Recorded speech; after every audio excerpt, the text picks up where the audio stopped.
입국장 패싱 특급 의전 뉴욕 단판이 시작됐다. 오늘 방송 시작하면서 제가 속보로도 좀 전해드렸는데요. 지금부터 좀 차근차근 짚어드리겠습니다.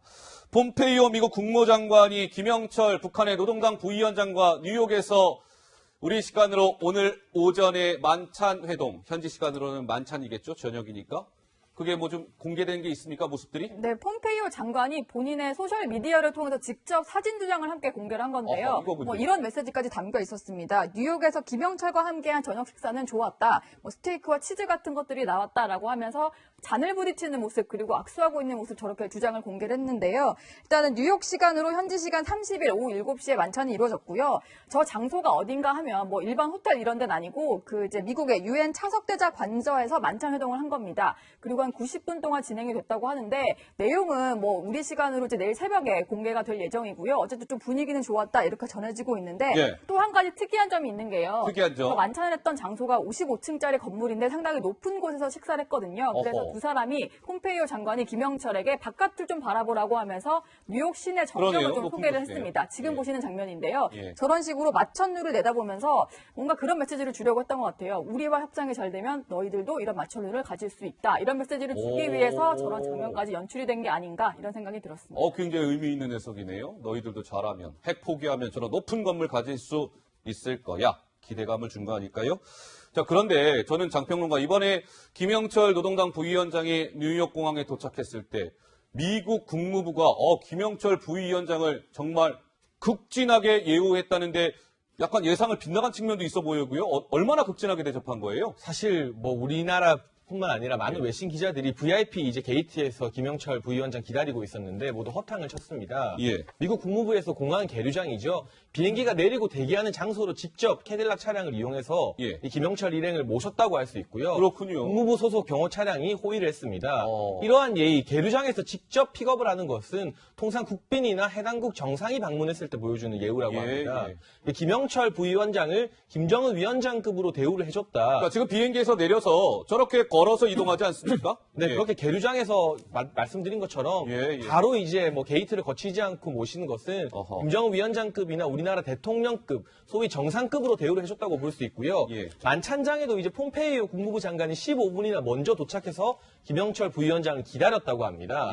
그리고 다른 뭐 제3의 장소에서 만찬을 한 것이 아니라 차석 대사의 관저로 초청했기 때문에 친밀감을 드러내고 정말 뭐 예우를 열과 성을 다하는 모습을 미국이 보여주고 있다고 평가되고 있습니다. 자, 저렇게 극진하게 예우한 것은 신부장 다소 파격이라고 받아들일 수밖에 없는 것은 김영철 부위원장이 미국 재무부의 독자 제재 대상에 올라 있는 인물입니다. 그런 인물을 저렇게 입국장 패싱까지 하면서 예우했다. 미국이 이번 북미 회담에 거는 기대를 우리가 한눈에 알 수 있는 것 같습니다. 그렇습니다. 미국도 지금 상당히 많은 정치적인 자산을 지금 배팅을 한 상태이기 때문에 어쨌든지 이 정상회담을 성사시켜야만 되는 상황으로 지금 몰고 가고 있습니다. 그렇기 때문에 김영철 이제 정상회담을 앞두고 미국에 왔기 때문에 사실상 김정은의 특사 자격으로 지금 보여지는데 김정은과 마지막 조율을 하는 게 굉장히 중요한 그런 상황이죠. 그래서 과연 만찬 90분 동안에 만찬 회동을 하면서 어떤 합의를 했는지 새벽에 내일 새벽에 폼페이오 국무장관이 뭘 발표할지가 사실상 이번 6.12 북미 정상회담의 가장 중요한 정치적인 고비가 아닐까 그렇게 생각이 됩니다. 근데 저는 이번에 저 만찬회동 당시에 폼페이오 미국 국무장관 바로 옆에 앉아있는 그 인물에 좀 주목하고 싶은데요. 한국계 미국인 앤드루 김인데 강 기자 좀 설명 좀 해주세요. 네, 그렇습니다. 앤드루 김이라고 CIA 내에 있는 코리아 임무센터의 센터장을 맡는데요. 이 코리아 임무센터는 폼페이오 국무장관이 CIA 국장으로 있었을 때부터 북한, 대북 그런 관련의 그런 일들을 처리하기 위해서 전문적으로 만든 그런 기관입니다. 그렇기 때문에 앤드루 김이 아무래도 한국계이기 때문에 북한에 대한 그런 정보에 대해서 좀 더 전문적으로 다가갈 수 있다고 보고 이제 이렇게 김영철이 오는데 같이 이제 동석을 한 건데요. 근데 저 조합이요, 이제 폼페이오 국무장관이 김정은 위원장을 만나러 북한에 간 적이 있지 않았습니까? 그랬죠. 예, 그때 같이 회의석상에 앉았던 그런 그러네요. 조합입니다. 여기서 이제 김정은 위원장만 없으면 왜 오른쪽에 보이는 그 네 사람이 만찬장에 참석했던 네 사람이 같이 앉아 있는 거랑 똑같은 형국이 되는데요. 그렇기 때문에 앤드루 킴이 어느 정도, 그러니까 북한에 갔을 때도 북한에서 이제 미국으로 왔을 때도 양쪽에서 이제 의전을 담당하고 직접적인 협상을 담당하는 것을 봤을 때 앤드루 김의 그런 위치를 실감할 수 있을 것 같습니다. 예. 근데 어떻습니까, 신부장? 저 앤드루 김이라는 사람, 한국계 미국인인데요. CIA 코리아 임무센터장 아니겠습니까? 네. 굉장히 역할이 큰 것 같아요. 최근에 이런 동선들을 보면 말이죠. 예. 과거 미국 백악관에 보면은 백악관과 국무부에는 꼭 그 북한 베테랑들이 있습니다. 그런 베테랑들이 사실상 새로 행정부를 맡게 되는 여러 장관들에게 교육을 시켜가면서 북한 문제를 다루면 되는 거죠. 왜냐하면 폼페이오 국무장관이 북한에 대해서 전문적인 지식은 없을 것으로 보이지 않습니까? 그렇기 때문에 지금 앤드루 킴이라는 CIA에서 북한만 단연간 그 담당한 정말 북한 전문가죠. 북한 전문가 입장에서 폼페이오 국무장관을 보좌하면서 지금 사실상 실질적인 정치적인 논의를 이끌어 가고 있는 것으로 지금 볼 수 있습니다. 그렇군요. 앤드루 김의 요즘에 동분서주하고 있습니다. 평양, 뉴욕으로 가면서 말이죠.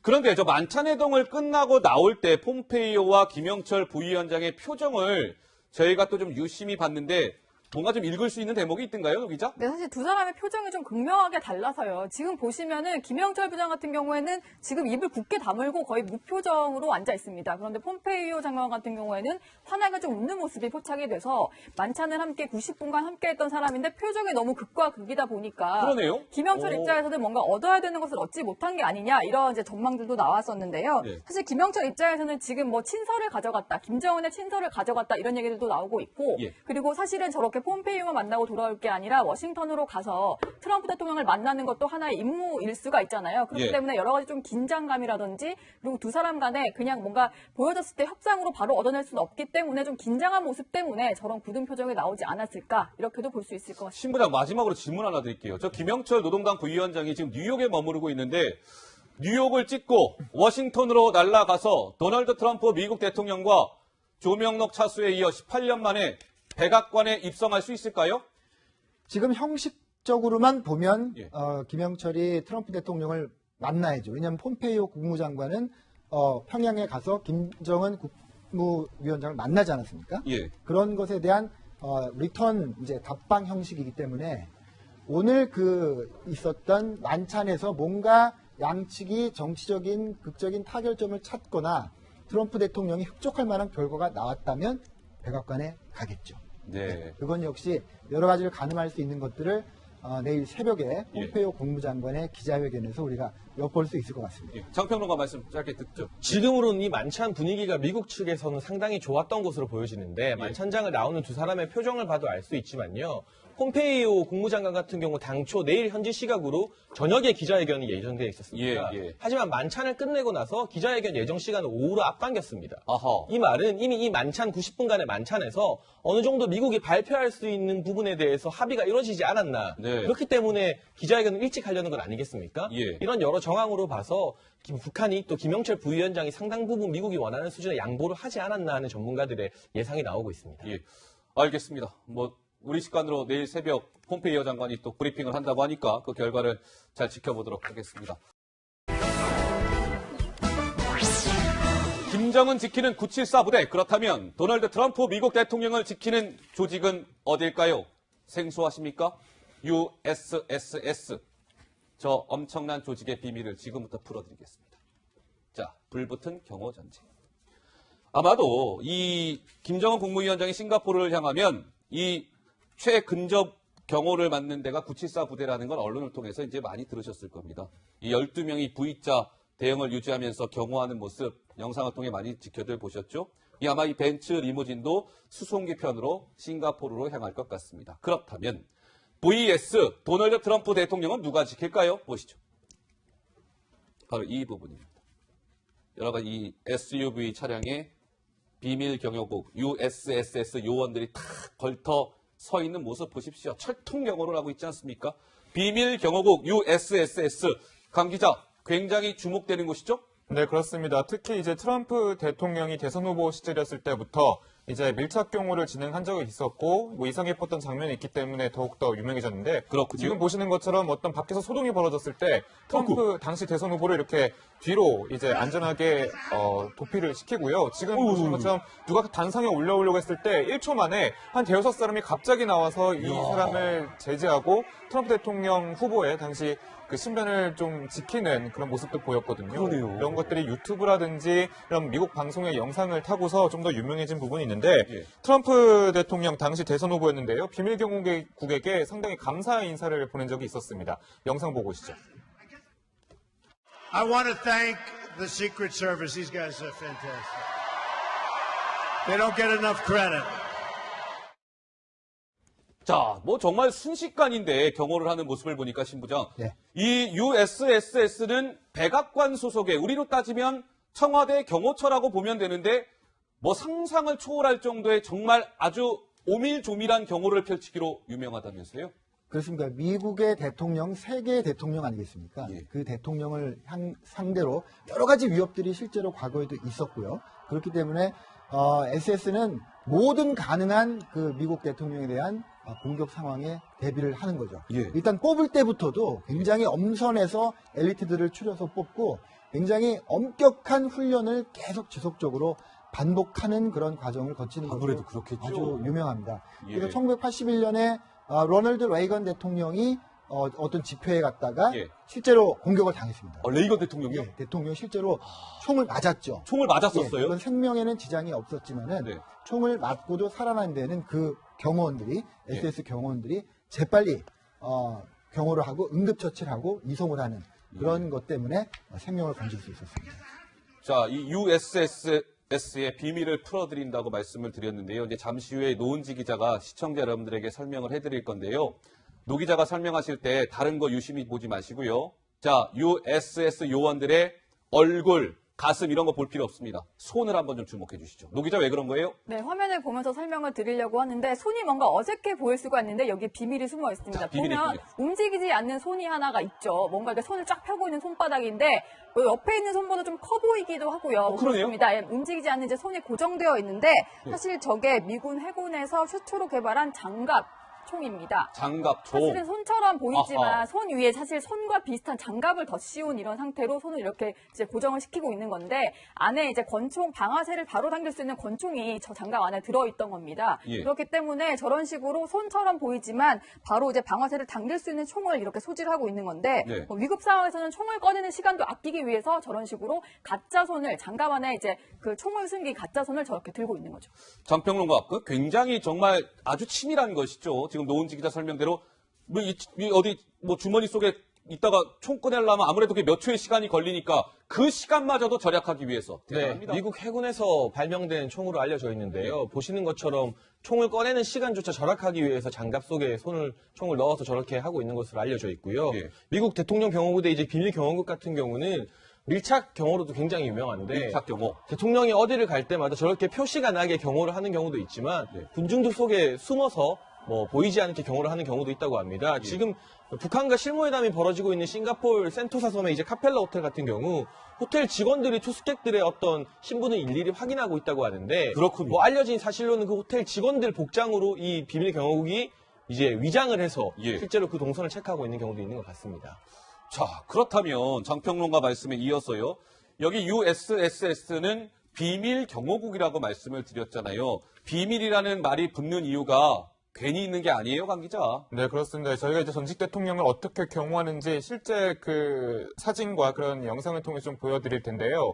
자, 한번 찾아보세요. 그러니까 비밀 경호국 저희가 답을 좀 알려드리긴 했는데 예. 동그라미가 안 쳐져 있었다면 누군지 몰랐을, 그러니까 경호인지 몰랐을 그런 부분들이거든요. 아직 이렇게. 경호원들이죠? 예, 군인으로도 위장을 하기도 하고, 그리고 대통령 옆에서 어떤 동료로서 똑같은 처지에 있는 사람으로서 뭔가 뒤에서 그냥 서 있는 그런 느낌인데, 사실상 비밀 경호국의 경호 요원들이었다는 거죠. 예. 그렇기 때문에 이번에 북미 정상회담도 분명히 경호를 철저하게 할 겁니다. 물론 북한 측과 서로 상의하에 어떻게 경호할지 그 동선을 짤 텐데, 그것을 바라보는 그 일반인의 시선, 그리고 우리의 시선으로서는 한번 이 경호원인지 아닌지 좀 판가름하는 것도 하나의 그런 중요한 체크 포인트가 될 것 같습니다. 예.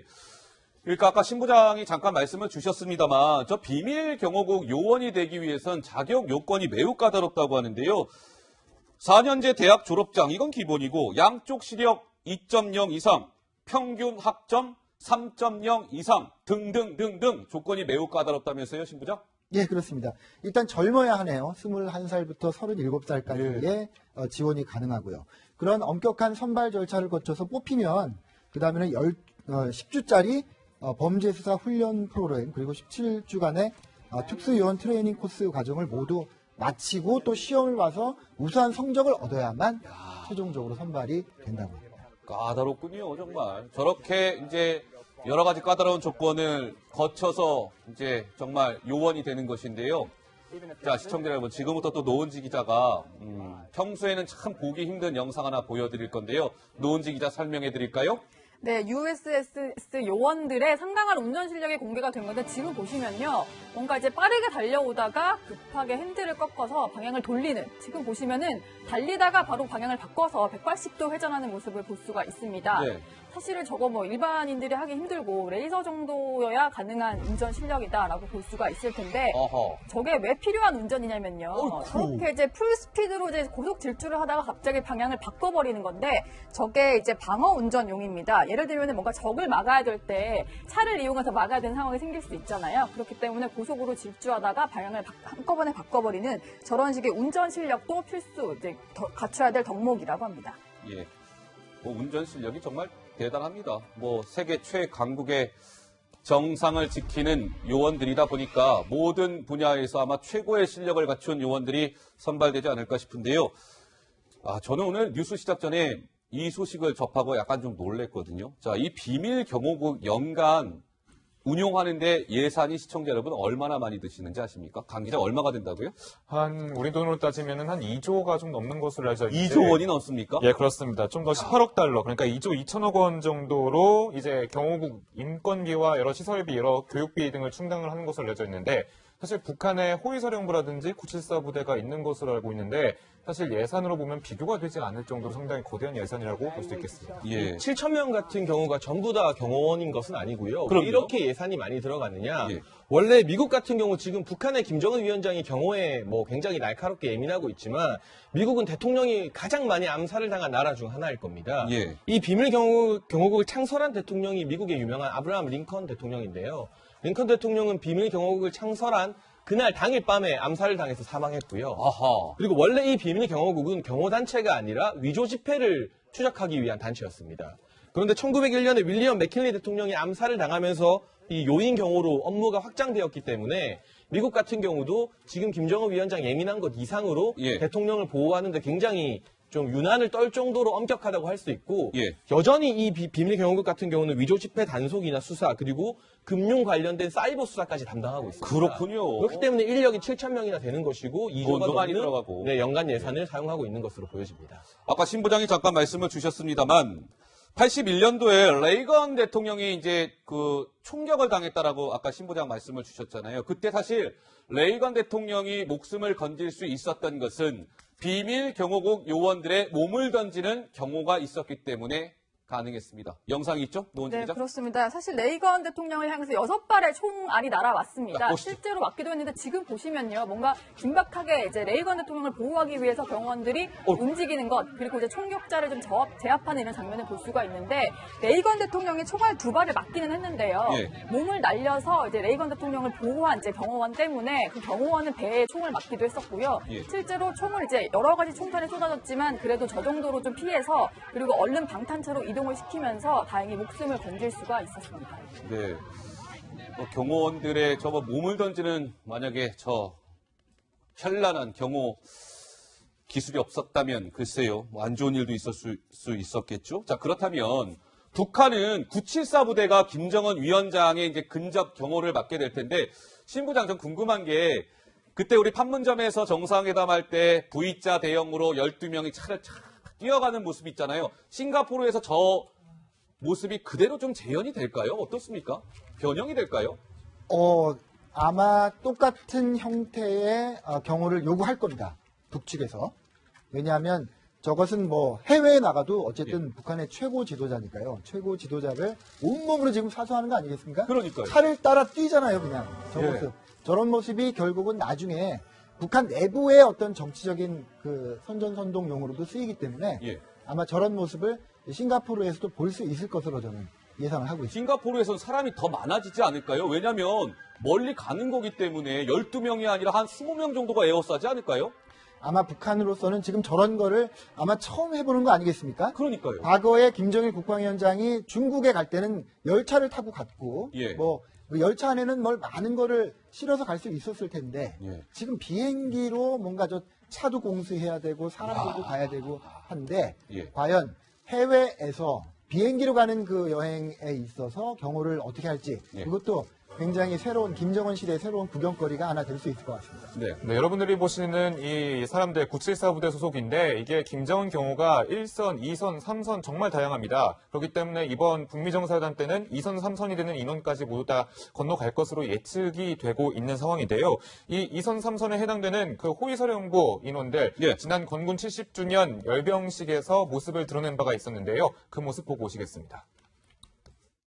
김철령 육군 소장의 인솔하에 지축구를 이며 행진해가는 호위사령부 열병정대, 이 최한문 육군 대좌의 뒤를 따라 나아가는 각중앙위원회 호위정대, 김영철 육군 대좌가 이끄는 최고사령부 호위정대, 김종은 제1친위대, 김종은 제1결사위원들의 심장마다에 세차게 맥동치고 있습니다. 네, 974 부대대 USSS 경호 전쟁도 이번 북미 정상회담의 관전 포인트가 아닐까 싶습니다.